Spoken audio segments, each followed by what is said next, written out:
Սիրելի 1 միլիոն բաժանորդներ, երբ որ այս իշխանությունները ստանձնեն կառավարումը, պետականացնեն հեծը, ձեր էլեկտրաէներգիան թանկանալու է։ Ձեր էլեկտրաէներգիան ոչ միայն թանկանալու է, այլ նաև այն որակը, որից այսօր դուք դժգոհ եք, կրկնակի վատնա լինելու։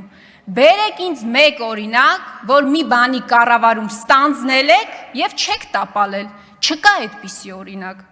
Դուք պատերազմ եք տանուլ տվել, դուք անիվ եք տանուլ տվել, ես կարող եմ անվերջ շարադրել։ Եվ վերջում իրականում այս ամեն ինչից շատ է բոլշևիզմի հոտը, ոչ թե հոտը, այլ նեխահոտը։ Այս տեմպերով դուք վերջում պատմության թանգարանն էլ դատարկելու եք, Նիկոլ Փաշինյանի համար դամբարան եք սարքելու, շնորհակալ եմ։